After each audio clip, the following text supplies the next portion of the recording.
Good evening, everybody. This is Jeff Scott, and this is my weekend review for Sunday, 9/20/2015. Actually, I'm recording this at approximately 9:50 p.m. on Saturday, which should be, and I'm sure is, the 19th. I'll be traveling out west tomorrow, so I wanted to get this done before I left. I entitled today Ice Hole Failure.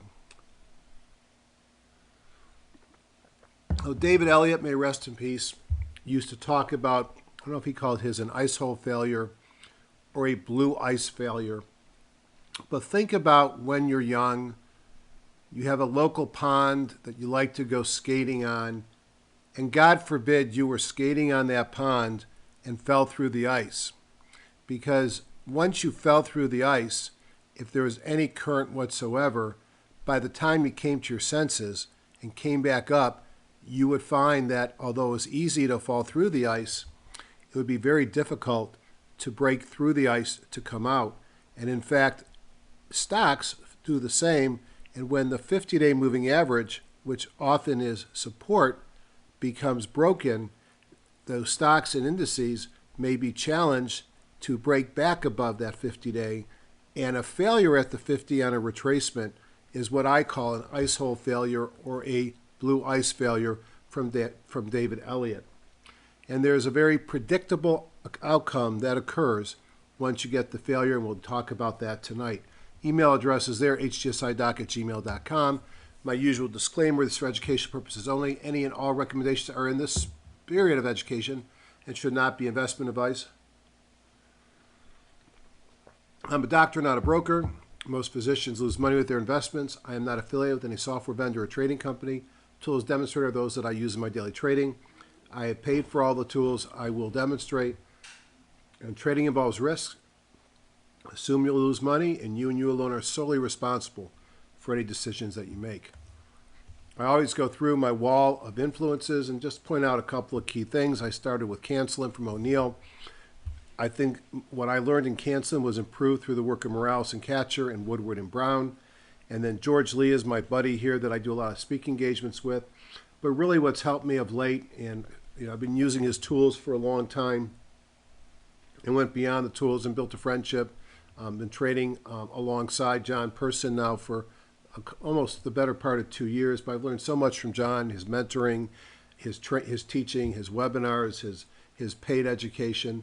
And I've actually started a user group for people that use HGSI and his indicators called the Pug Group. I have too many to count software programs, and I think I forgot to shut them off today. So you'll see that on the desktop. Now, I always do that because if my wife knew how much money I wasted on programs that I never used again, she'd probably divorce me. But at the end of the day, there's just a handful that I actually use. TradeStation, Thinkorswim are for trading. Genesis is probably the best real-time platform on the market, but it's expensive. And then for analysis, it's about HGSI Edge Rater, choice of seasonality programs, and whatever your favorite website is. So we'll start with the Sea of Red. This is a snapshot of the various sectors, main sectors in the market at end of day Friday. It was a tough day, except for some positive recurrent returns in biotech and healthcare. Some of the specialty pharma stocks look good. A little bit of action in the gold miners. Facebook was up a few pennies. Bottom line is banks, energy, utilities, retail, consumer, anywhere you look, there's blood in the street, and hence a sea of red. Now, I mentioned that blue ice or ice hole failure, and this is just a snapshot of the end of day on Friday of the S&P futures, the NASDAQ futures, the Dow futures, and the Russell futures. Remember, the NASDAQ futures are looking at the NASDAQ 100. And you might have a hard time seeing it, but what I wanted to point out is, for example, the NASDAQ moved all the way back up here intraday, up to the 50-day moving average in yellow and failed. That's an ice hole failure.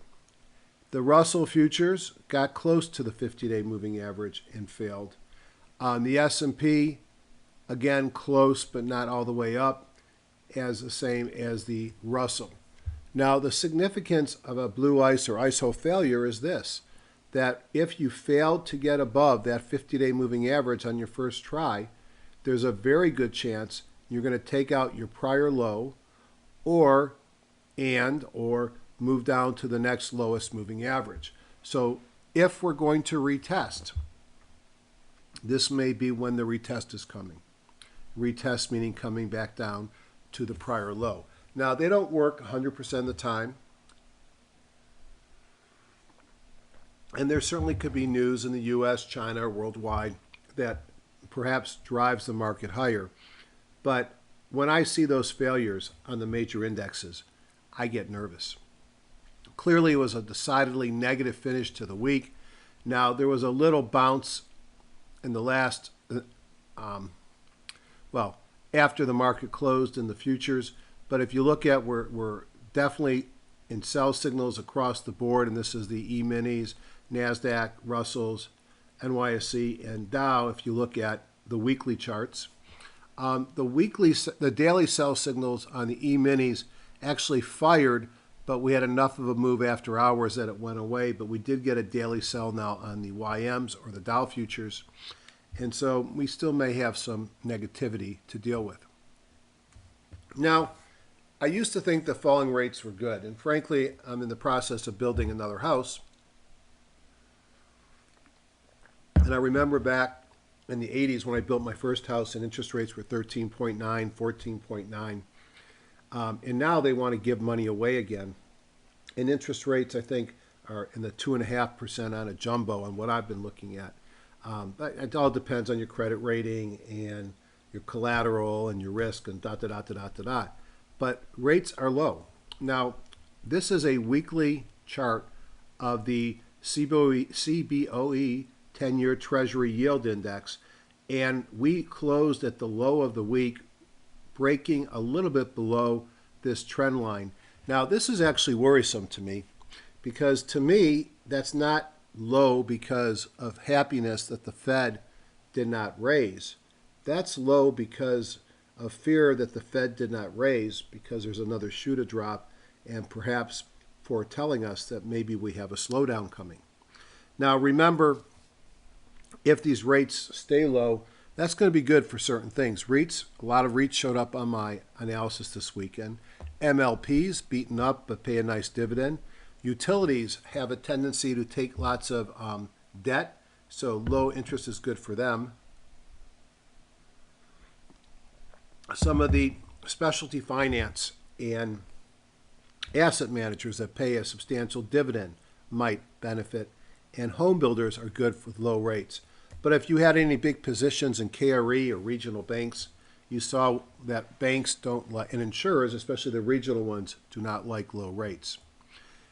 From Lowry Research, I'd say a sideways week on the buying power and the selling pressure. Selling pressure still in red, above buying power, which at least is cautious.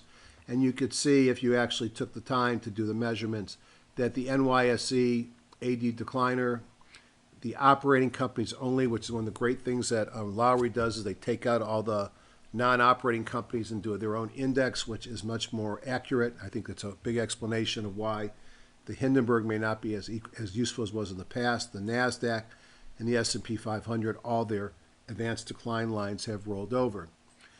Speaking of advanced decliners, on the NYSE, you could see on the left in weekly and on the right daily, if this was a stock, we would not want to own the stock because it's broken down. So it'd be nice to see advanced decliners turn to the upside and do their job and lead us to new highs instead of continuing to fall. Market participation has turned up, and you could see at levels similar to 2007, 2011, and here we are today, when we got to less than 19 or so, 18 or so percent of stocks in the S&P, in the NYSE, trading below or above their 200-day moving average, a very low number, we bounced. And we bounced kind of at the same place where we bounced in the past. This here is the bear market of 2008. So hopefully we're going to see us get back above the trend line and go out back to old highs. Here's the number of stocks above the 20-day moving average, and you can see the same thing, that we got down to a level that on most pullbacks, except for the big one in 2008 and 2007, we did get down to levels that we'd expect to bounce. Canaries in the coal mine, boy, Amazon and Facebook. I'd give them an A+ rating right now. I'd say that Tesla is not far behind. LinkedIn's moved back up as well. Apple's struggling. Netflix is trying to decide whether it wants to go up or go down. But together, they're outperforming the market. And you can notice here a couple of things to support that. Trading back up to the 50-day moving average. Last week I asked if they can retake it. The answer appears yes, despite a very weak tape on Friday. The Canaries were down less than 1% and closed higher than the open. This is a comparative relative strength of the group Canaries versus the S&P relative strength, and you could see it's above its moving average and suggesting strength in the Canary stocks. Market thoughts. Short term, we've had bear wedges on major indices with blue ice failures. Suggests that a retest of August lows may be of high but not guaranteed certainty. Many individual stocks are already in bear market territory. They're starting perhaps to improve, while the indices suggest they need to go down further.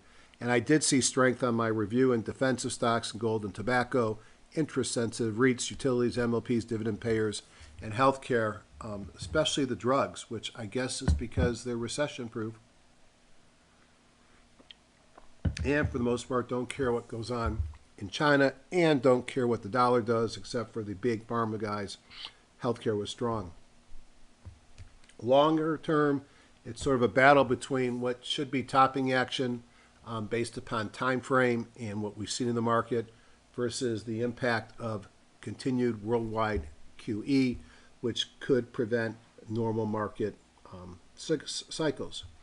We also have the Fed on a hot seat dealing with a slowing worldwide economy in the setting of maximum or near maximum U.S. employment. Risk management continues to be important. One nice thing is that September is the worst month of the year, despite the fact that I think of many of the worst market corrections occurring in October. October is a very nice month compared to September, and we're almost there. And perhaps a successful retest of those August lows might set us up for a ferocious year-end rally. Remember, patterns are cyclical. We are clearly in the setting of fear. The question is, are we done, or are we going further down to retest the August lows? And therefore, I'm going to be addressing my trading with the box here on the right side, playing defensive, but I may, if I think we bottomed, or when I think we bottomed, start nibbling on stocks. Know your news and earnings dates. In quotes, it's a judgment call to hold stocks over earnings dates. It is bad judgment to not know when your stock's earnings date is scheduled. There are a number of free sources and free plugins for your favorite software that can tell you when earnings are coming. Lennar should give some signal about housing. KB Homes is there as well. On Thursday, Bed Bath & Beyond, Pier 1, Nike, so General Mills, despite the fact that it looks like a relatively modest list, there's some big ones there that may be market moving or portfolio moving. Charts of the week. I do this to show you how I think about a position, discuss what trade I'm going to take and why, and then what my stops are, and then the next week we talk about it, whether the trade filled and how I managed it. I do not warrant any expectation of return. I may or may not already have a position in stocks that we present, and I may forget to tell you. Trading, especially if we use options, carries substantial risk of loss. I do plan on taking the trades if they execute, so I can discuss on the following session. I do not anticipate calling you individually or holding a webinar to tell you when I sell. So remember, You do this at your own risk. I'm not doing this for you to take the trades. I'm doing it to talk about how I look at trades. So last week we picked Nuvasiv. I picked Nuvasiv because the stock's clearly been in an uptrend. It had pulled back to the 50, which had held in the past and looked like a nice time to jump in. I had a Mobo breakout from a squeeze. My technicals up top were turning green. I had a pocket pivot and a kahuna. So I felt pretty good about Nuvasiv.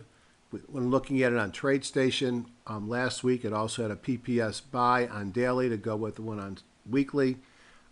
My bongos turned green. This here is a squeeze. That's a Mobo breakout. PSAR supportive and a forced kahuna. And I said, we'll put a buy stop at the high of the day at 54.35. My first target would be 58. My stop is at $50.69. I'm risking $3.60 per share, or 6.7%. If I'm willing to risk $2,000 of loss per trade, then I'm allowed to buy 550 shares. Trade triggered on Wednesday. This green line is the trigger line. That's the line that I filled at. On my TD Ameritrade, this is a TradeStation picture so you don't see the lines. My stop was placed, which is at the last conditional change, which is the red line. And I put my target up here in the white line. Stock moved. The stop was moved up to the last conditional change, which is where my arrow tip is, at 53.41. As I don't want to give this much room, I'm more concerned about the big market, so I tighten my stop. If it continues higher, that's great. That's as low as it's been in the last 4 trading days, and if it goes below that point, I want nothing to do with the trade. I would not have raised my stop yet if market conditions were better. So, drum roll please. Trade of the week for 9/21/2015 is cross-country healthcare. You should notice a theme of what I like to trade. No, the theme isn't just healthcare, although this is a healthcare staffing company. It's under commercial services. It's about a uptrend. It's about a pullback.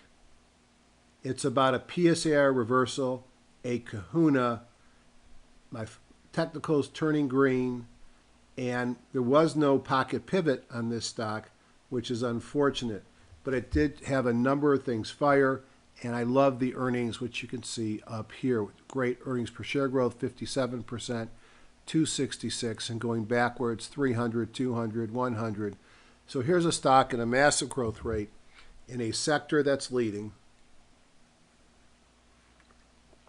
And the reason why I like pullbacks to support, I would have liked it better off the 50, is that it's easy for me to set a stop without putting my whole portfolio at risk. Dropping into TradeStation, I have a daily buy. I'm in a weekly buy. My on-balance volume is heading up in both. Many of my indicators fired, which include, I had a pocket pivot on mine, a Mobo breakout coming out of a squeeze with a PSAR reversal and a kahuna force. A very nice looking pattern. Don't know why the pocket pivot didn't fire here in HGSI, but it did in TradeStation. So if the market is not in free fall, I will consider a buy stop at the high, not quite the high of the day, but looking at the previous last conditional change at $14.62. My target, a one-to-one target, is $16.20, which happens to correspond nicely with a prior, I think it's 16.20. Might be six. I have to go back and look at that, which corresponds with a prior last conditional change up here and the prior swing high. My stop will be at 13.85, which is below the last several trading days and consistent with the prior last conditional change. I'm risking 77 cents or 5.2%, and assuming my risk per trade is 2,000, I can purchase up to 2,500 shares. In light of market conditions, I will be taking a 1/2 size position. Tonight's agenda, once I move off these introductory comments, is to start showing you how I use my tools for my top-down approach of market review, top-down for industry and sector, and finding stocks both top and bottoms up. Just want to remind everybody of 3 upcoming events as we get closer to October. I am not putting any of these on personally, but if you email me, I'll be happy to share you links of where you can find out more information. October 16th and 18th, Greg Mills puts on a fall meeting headlined by George Lee. I will be speaking. Hopefully David McMullen will be there as well. I think there's 5 or 6 speakers. It's a 2.5-day meeting, very inexpensive, $300 or $400. Friday night, Saturday, and Sunday at the Holiday Inn, John Wayne Airport. I think it's in Santa Ana, California.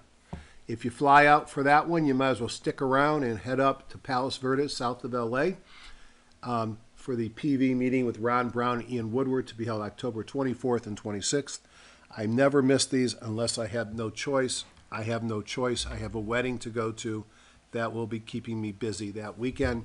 And lastly, the 3rd weekend in a row, October 31st to November 2nd, John Person, who I think is, well, he's become a fast friend, so I'm biased now, but I've been using his indicators for probably a decade. Great trader, great teacher, great friend, is putting on a live meeting in Palm Beach Gardens from October 31st, Saturday, Sunday, and Monday through November 2nd, and I will be there to speak.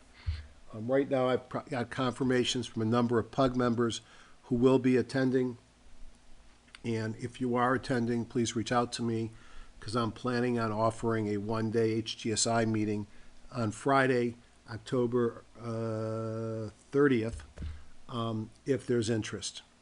The other thing to mention is if you are a PUG member, full member, meaning you own John's Indicators for TradeStation or I guess Trade Navigator and HGSI, or you're an associate member, which means you've been a paid attendee at one of my oncology meetings that I put on. I'm planning on doing a open for us PUG session on Wednesday night. Wednesday night is the end of the main Jewish holiday Yom Kippur. I have a break fast at my house, and sometime late evening, probably at 10 o'clock, I will be doing a 1-hour session. For those of you on the West and Central time zone, it'll probably be easier. Those on the East, fret not. I will be recording it and putting it into our box. Those for the full members who have access to the recordings. See you in Florida soon, or hopefully next year at my HGSIdoc meeting. If you have questions about the PUG group or John's Indicators, this is about HGSI when I do these programs, so I don't spend my time in TradeStation except for a little bit. But please reach out to me, and it's really about combining those tools to maximize your trading. And John's been, the Jewish word is mensch, a great guy coming into the room. I thought I get 2 times in a year. I have to calm him down. I think I've already had 3 mini mentoring sessions. I think he thinks we do this every week. And he'll continue to be in the room teaching us how he trades using his packages. All right. And then for those of you who somehow found me, are new to me, and want to know how you find me, hgsidoc@gmail.com. Although it says HGSI, and although second to Ron and Ian, and maybe Minkowski and a few others, I'm one of the Uber users of HGSI. I am, like you, a customer of HGSI and a user, not an owner or a paid affiliate. Let's jump into TradeStation very quickly. And I like to do a couple different things. Now, I don't know if I pointed out last time, one of the problems that John had with his indicator set, or his programmer had, was we couldn't get the arrows to work in 9.5, so a lot of people are still using TradeStation 9.1. They either are back for general release or will be for general release. They work great now in 9.5, and I've stopped using 9.1. So let's go into my, this is my market, where I do my markets and sectors really quickly. And it's got some things that are important to me. Let me add something here. Insert analysis technique. And come on. I'm just going to put John's indicators. Let's see if I can get That's in the 9.5 person triggers. Let's see if this will do it. Nope, wrong ones. All right. Oh, that's for scanner. It's a little bit confusing because there's different indicators for radar screen, for charts. Okay.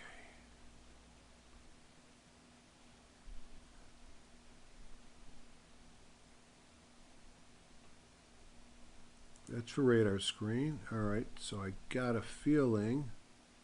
No, I'm not going to sing. It's radar scan. All right, let me see if it's in show me. Probably where it's at. Yep. Yep, that's what I want. So I've got, that's, of course, it's the old version one more time.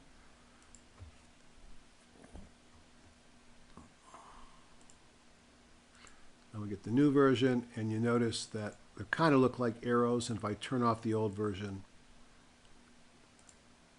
I got arrows now. All right, so here's what we're going to look at. I'm going to try and cut this to make it as simple as we can. I'm looking at the color of the bars. That's an Alexander Elder indicator. A green bar says the buying window is open. I'm allowed to buy or hold. I should not be shorting.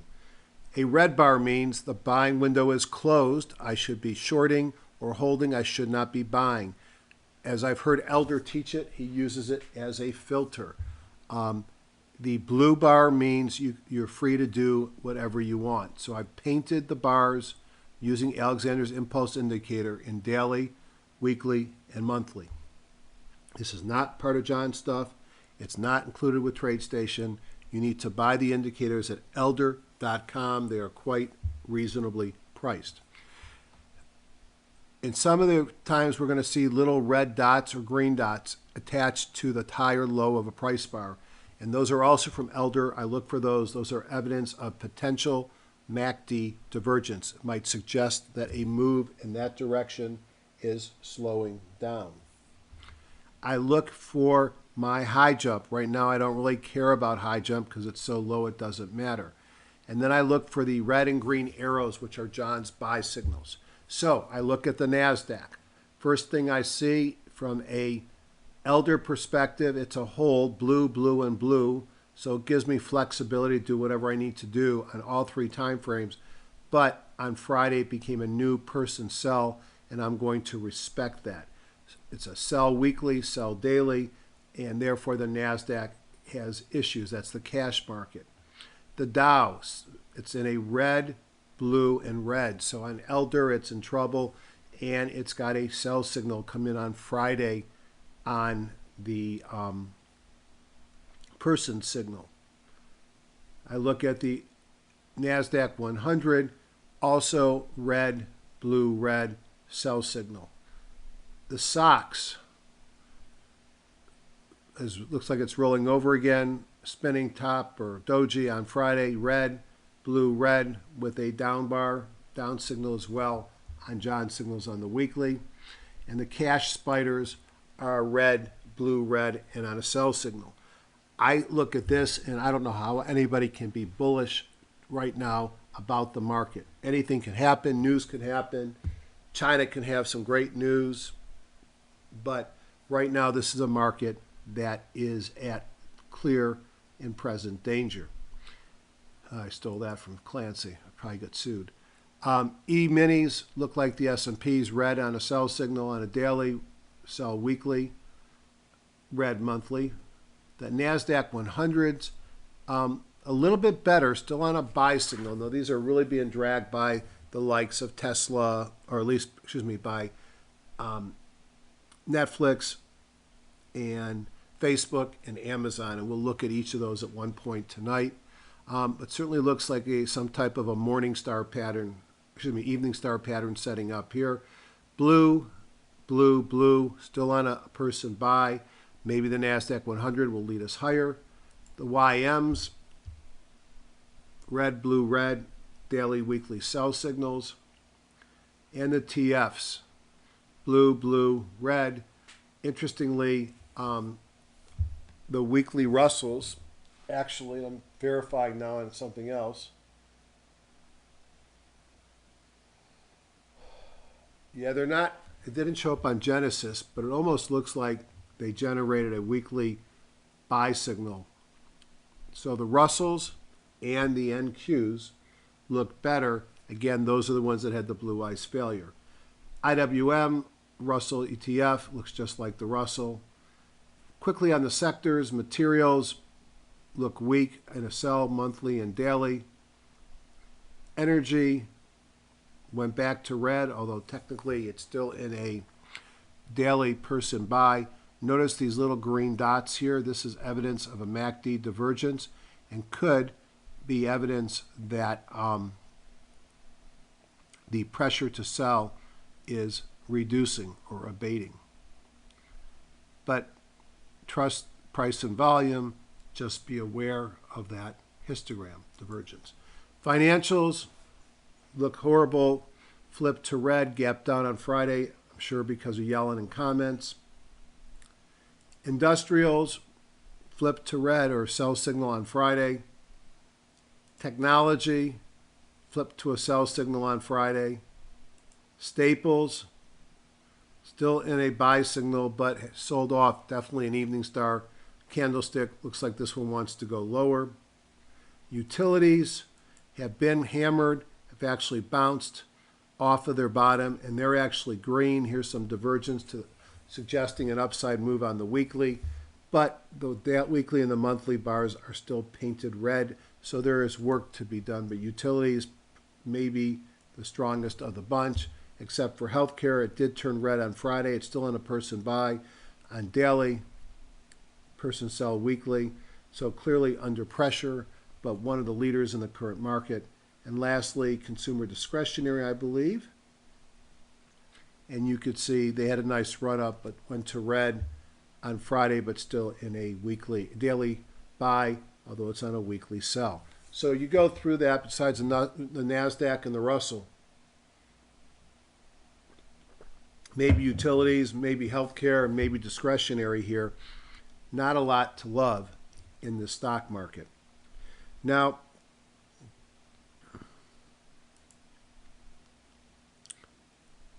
I want to comment on the commitment of traders report. First thing I want to comment upon it is that for those that have bought the lifetime package, there was concern about the commitment of traders report, that it wasn't there. It's now been restored, and when it's released, you'll have access to the same charts here that I have. Now, Bradley, or maybe that name, BR pointed out to me, like people won't know who he is on that, that although here it suggests that the small discretionaries, people like us, are still extremely net long this market, that a second source came out and said that we are massively net short. So I'm confused. John has been talking about using his reports on his website that the small specs like us are net long while the professional hedge funds are short, meaning they're selling us what they don't want anymore. So the messages here are, number one, if you are a member of the lifetime package, you will ultimately be getting it if you don't have it already. Number two, the data is supplied by TradeStation, not by John or I, so I'm looking into which is correct. And I guess number three, that big long position by the non-professional speculators is kind of amazing considering what this market has done. Now, I can contrast that with an NQs, and you notice where's the yellow on the NQs. I think the yellow is a little bit minus.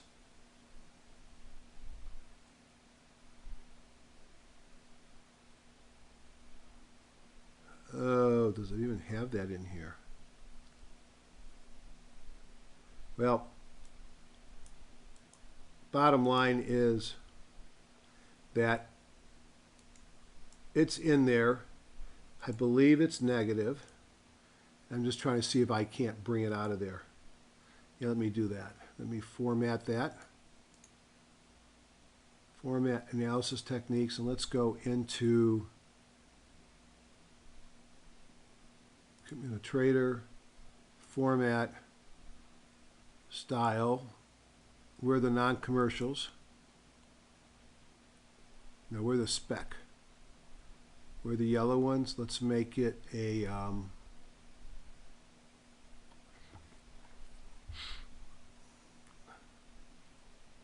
let's make it a line. See if that shows up.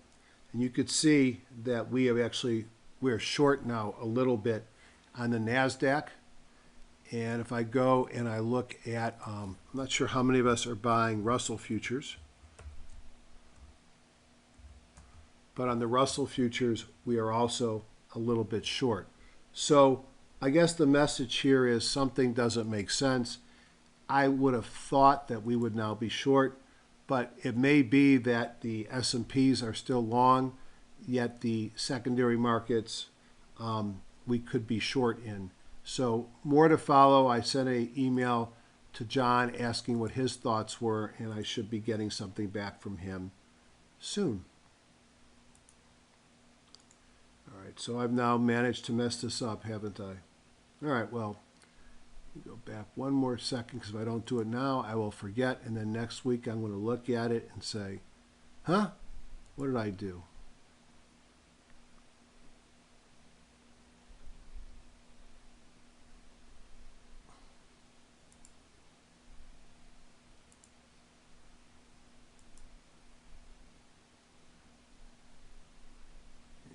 I think I messed this up.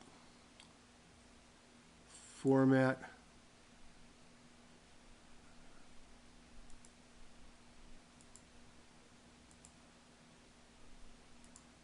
That's what I want to do. All right. All right. So nothing here that should bring any sweet music to the bulls. Let's review last week. This was the big shocker to me. The big shocker to me was, despite how we finished, there were more positive groups than negative groups. Now, growth was in. The S&P was down 0.15 on the group. IBD 50 was up 0.67. My stocks that I had at the end of the week were up 1.37. The HGS 100 was up 1.46. And even high beta stocks were up 2.84.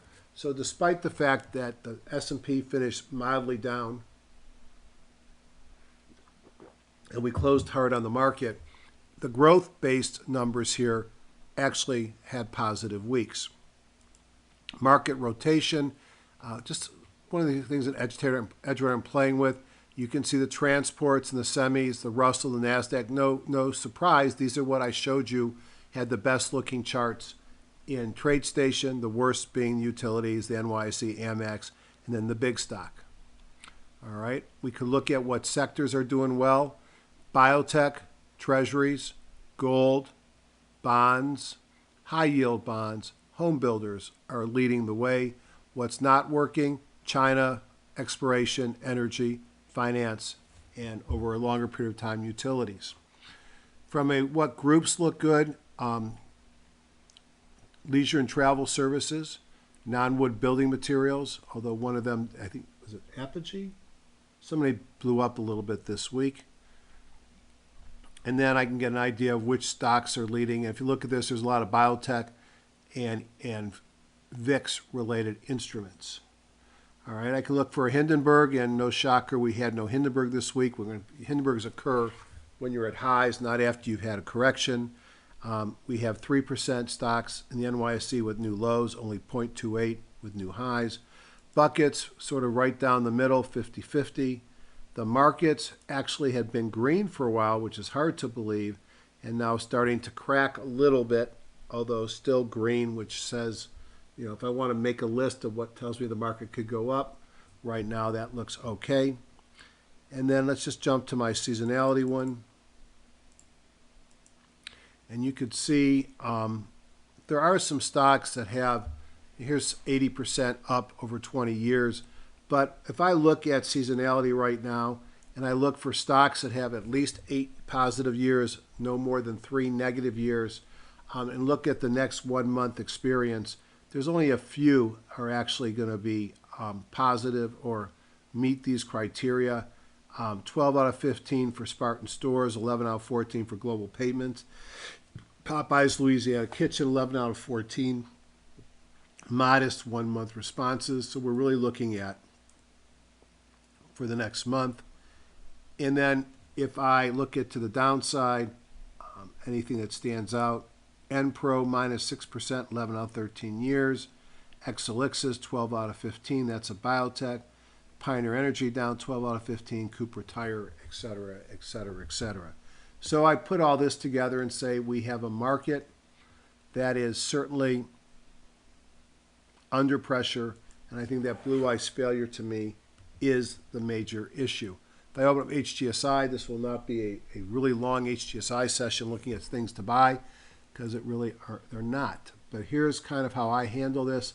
I open it up, I go up down to Woodward and Brown user groups. Great work by Ian and Ron to keep us up to date on these. Highly recommend going to their meeting. Again, if you email me, I can get you information. Major Markets Plus in the Woodward and Brown folder, put it on top-down view, which is all price and volume heavily weighted towards the last day. And you could see the strength, bond shares, gold miners, silver, Russell, dollar, then the S&Ps, NASDAQ in the middle, on the bottom, the Dow, small cap, 600, mid cap, NYSE. So not a great market because you like to see those up at the top, and you never want to see treasury bonds being your leader performer. If you look at a couple of these, no kahuna, so we'll get out of this view very quickly. So I'm looking here at, in red, a 200-day simple, blue is a 50-day simple, green a 17-day simple, and then we have magenta as an 8-day exponential, also known, and I think copyrighted by Steve Bigelow and his student Ricky as being the T-line. And you could see we were in a wedge, we gave a false breakout, a shooting star, and we broke down through the bottom of the wedge on Friday. I don't know any market where that can be considered a bullish outcome, although obviously this is all about news. And you could see even on a weekly that looks like we've come to a head and we failed, and this suggests that we're going to go lower. Looking additionally at this chart, it didn't quite in the cash S&P get up to the 50. And when I wrote this in the past, I said somewhere in here is a wedge. We're either going to break above or below. We've broken below. Next stop probably getting down here to the 1860, 1870. The good news is it's only about 120 S&P points. We're already most of the way there. Though I'm not sure if you're bullish on what planet that would be considered good news. Take a look at some of the others. Let's look at the Dow Jones Industrial Average here. Similar pattern breaking down. Within the Dow Jones, you know, we're going to have utilities and transports. Transports, because of low fuel, led by airplanes and some M&A and trucks, have actually had a nice move, and they have failed at the 50-day moving average. And I think they run the risk of pulling back and testing their lows as well. Utilities, trying to come back up, failing at that 50-day moving average, which does not bode well short-term for utilities. Take a look at the NASDAQ on the cash market. I'll get this right yet, I promise. Clearly, you can see the failure at the 50-day moving average in blue. Expectation is to probably come back, at least see if it can get below the 17-day, but I'm concerned about a pullback close to the prior August 24th low. And then the Russell 2000, or at least the body of the low, not necessarily the wick. And the Russell 2000 tried to get to the 50 and failed. So a lot of reasons to be concerned about blue ice failures in the marketplace right now. Some of the other things we like to look at, the dollar had a bullish engulfing pattern on Friday, has to get through the 8, 17, and 50-day moving averages, which could probably require a little bit of work, and then it's got the 50 right above it. We'll see how high the dollar can go, but that was a bullish reversal on Friday. I look at volatility. I know that my UVXY options, or the position, was up 25%. Yes, the options were up 25% on Friday, a big move. Doesn't look like a big move, but it was a big move on the options, on the UVXY options. And you could see we pulled back bounced off the 50. Looks like it wants to go higher, which would be more volatility for the market. Can't be considered a very bullish thing. And then lastly, gold and silver. Here's gold. Again, please tell me what's bullish on this chart. Someday we're going to get a chart like this, and it's going to be the bottom. And somebody's going to get on CNBC and say, by golly, it's the bottom in gold. Buy all you can get. And someday they're going to be right, and I'm not that guy. I'm still bearish on gold. I like to see gold close and stay above the 200 and above the 50 before I'm a believer. Actually, that's gasoline. Same thing. Gasoline looks horrible, falling down. Here's gold. Gold did break above the 50. It's still got some major overhead resistance here with the 200, but the weak dollar and concern about defense in the market. That's gold. So my prior comments, we should be on oil, not on gold. And then silver. Similar pattern. These ran up, whether it was a weak dollar before the dollar bounced on Friday, whether it's defensive because of the market sell-off. Be interesting to see if these improvements in gold and silver are real or if it's just a short-term volatility-driven bounce into defense. Let's take a look at the major industry groups. Go down to 7. And you can see I've got 173 to start with, and I've got 11 of them that are to the upside. If you look at those 11, you'll notice that number 1, number 2, number 4, number 7 are healthcare. And right now, healthcare is probably the most in fuego of all the industry groups. And certainly when I look at the best performers last week, even on Friday's sell-off, a lot of biotech and specialty pharma stocks resisted the downfall. Do a right click on biotech to see what's leading. A couple of small companies. Let's talk a little bit about them. I don't know anything about what this company does. Portello, uptrend, looks like it's breaking out, wants to go higher, all's green. Big volume on Friday. I'd probably want to do my homework before I bought it based upon just the chart.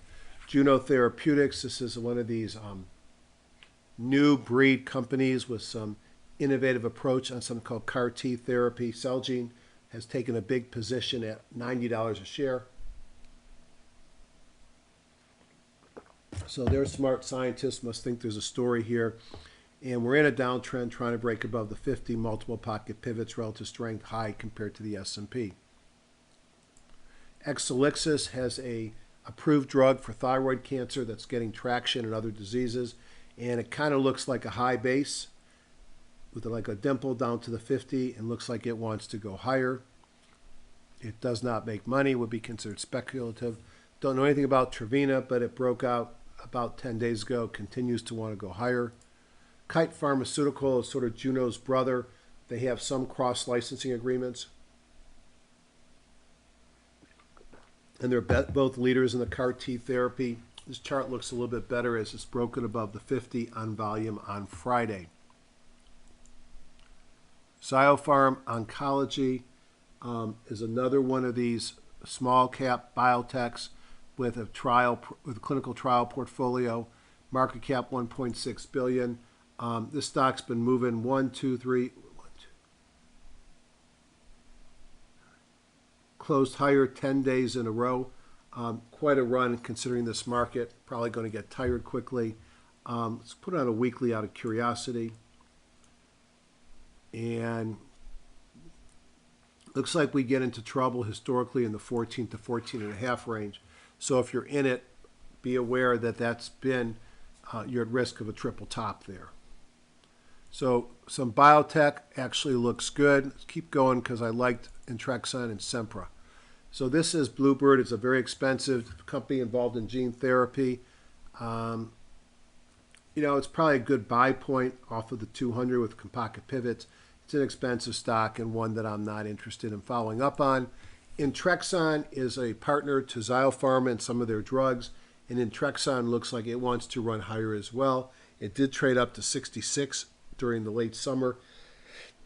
And if it got above the 50, it's going to look interesting. It did have kahunas. This is an early stage company with a market cap of 5.7 billion.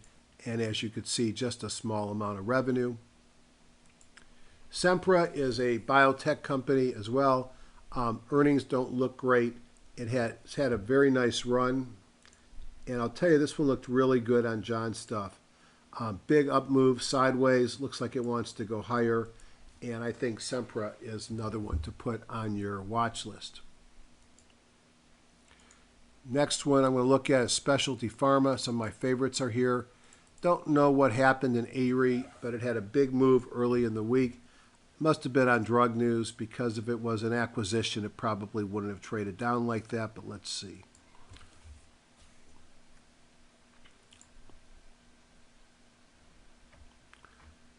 Positive trial on glaucoma drug. Okay, that might be something interesting to look at. Doesn't make any money, very speculative. Intracellular therapy, another breakout, sort of a shooting star. It's run from 27 to 57 in 3 days. I wish I owned it. I don't. I pass. Tetraphase, unfortunately, again, I don't warrant any of these trades. I still had a bit of a position on with some option protection, and this one blew up on an earnings trial. And this shows you why biotech is dangerous. Starting to move. It'll take a long time, I'm afraid, to fill the gap, but it was overdone on the takedown. Here's a couple that I like, 3 in a row. Horizon Pharmaceutical, I've been in and out of this stock for some time. I am back in with the kahuna occurring. It's got to break above the 50. If this stock can break above its 50-day moving average in the next day or so, I'll probably be adding to my position. Right now, I've got to be concerned about whether or not this is a blue ice failure scenario. Has to get up to it before it can fail. Valiant, one of my big winners over the last couple of years. I still have a sizable position. And if I look at monthly, you can see why I say it's been a big winner over the last several years. A serial acquisition company breaking above the 50 with kahunas and pocket pivots. Looks to me like it's setting up to run again. And Radius, run up, pull back, broke above the 50. Looks like it wants to run as well. So hard to believe it's a almost bare feeling market out there when you look at those first two groups. Precious metal mining, gold is doing well, so no big surprise that you see some of the big players here come to the top. Rand Gold, Doji on the 50. Looks to me like a high risk reversal. AU breaking out, heading up towards its 200. Had a kahuna coming out of a squeeze. AEM. Well,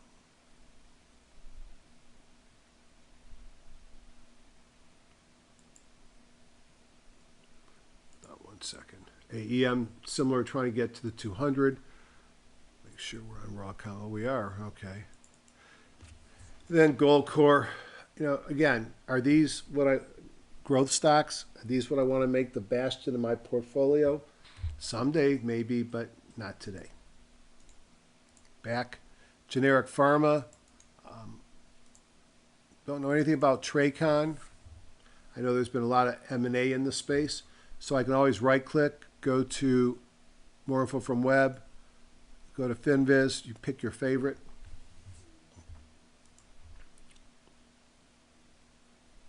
Positive study.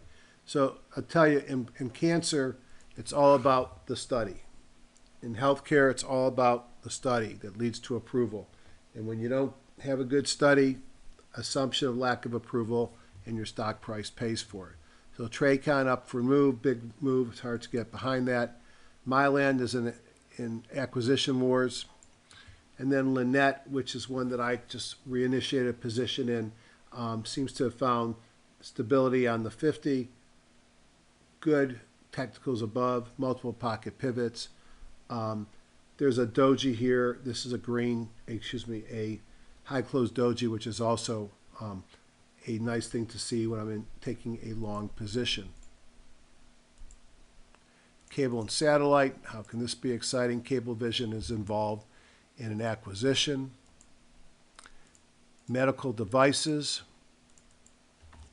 Several of these showed up on my screens. Here's Edwards Life Sciences, pull back to the 200, had a pocket pivot. This thing has a tendency of pulling back and going again. Let's take a look at a weekly. You could see it's in a nice pullback mode, but looks to me very promising. Edwards Life Sciences. Abiomed, high base, looks to me like it wants to go higher. It's had some kahunas and pocket pivots in the last couple of days as well. LDR Holdings, don't know much about what they do. Got to break through that 50. Had kahunas and pocket pivots. It's probably on its way. And then Cyberonics leading here as well. So a lot of strength. That's the fourth of the healthcare-related groups. Here's the fifth. Get this right. 1, 2, 3, 4. Yep, here's number 5 of 11. Healthcare supplies.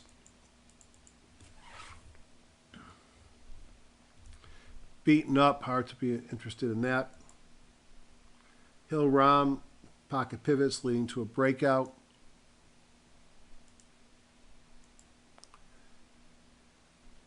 Don't see much there. All right. I just go through these one at a time looking for evidence of strength. Infrastructure software. So FireEye, I think the big leader in this is Palo Alto Networks.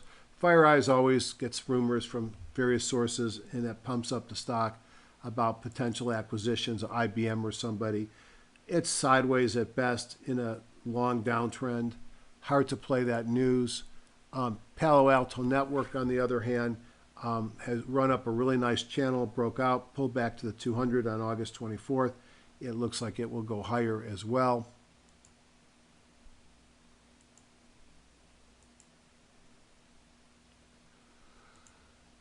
Sorry about that.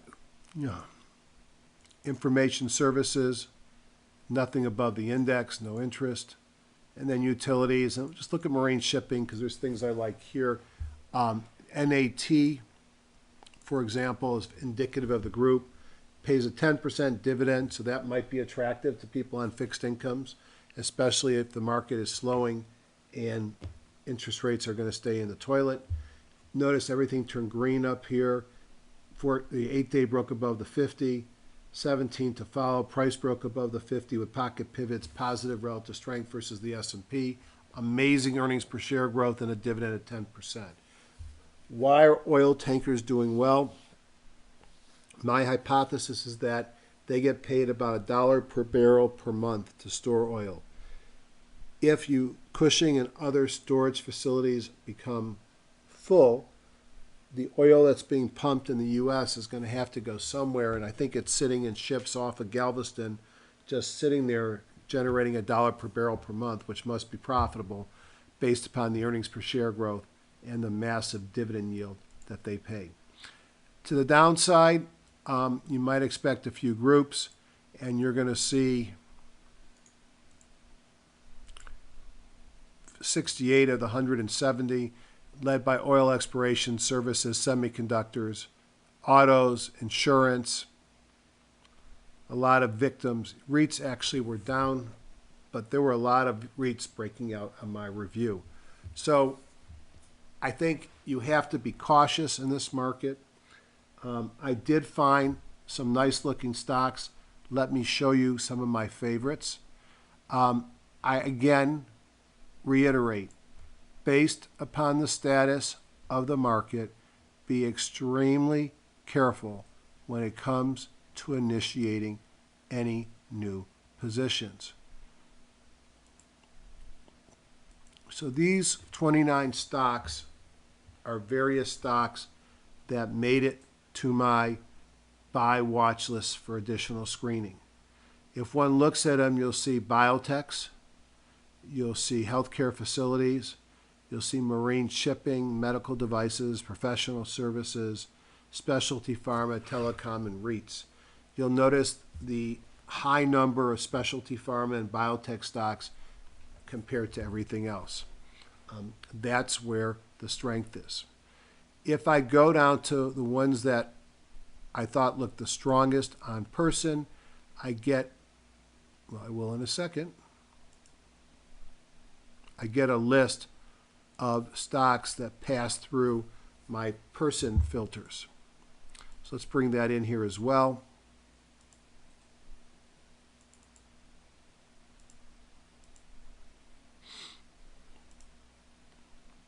Many of these we saw already. Here's Sempra, CEMP, talked about it. This is a stock that's been in a nice uptrend, has been going sideways for some time.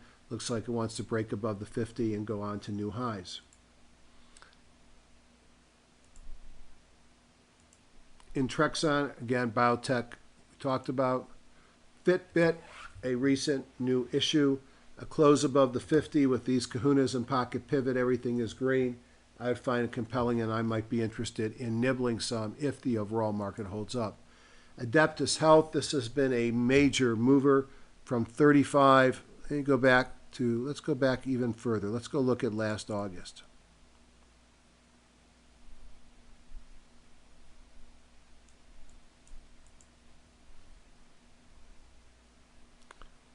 So it was about a year ago, the stock was about $25. So in 1 year, this healthcare facility stock has gone from $25 to $112. What a run. Sideways down to the 50, breaking out above the 50 here. I don't like this topping tail, but this is on a short list of stocks that I think might be ready to move. Again, SCA, Surgical Care Affiliates. Again, uptrend pullback, sitting on the 50, had some kahunas and a pocket pivot. We looked at NAT, Marine Shipper. Whoops. Abiomed, looked at this early on as a medical device. K2M Group Holdings, I thought K2 was skis. This one I find very compelling, and this was my second choice for my stock of the week. And 3 kahunas in the last 6 days is major, in a squeeze, breaking above the moving averages. It'd be nice to buy it at a retest of the 50, but this is going to be on my short-term buy list this week. A medical device stock that does not yet make money. Cross Country is the stock of the week. HR Healthcare Realty Trust. It's a way of putting together 2 strong parts in the market: REITs, which pay a dividend, and the defensive nature of the market. Start to drift there, it's getting late, but pays a 5% dividend. I think it's going to go higher.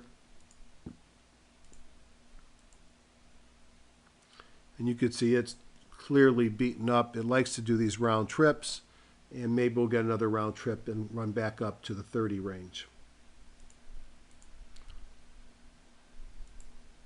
Horizon Pharma, we looked at already. Look for if it can break and hold the 50. I think this goes up to 34, 36, and potentially goes out to test new highs closer to 40. This was the stock pick of the week a couple weeks ago.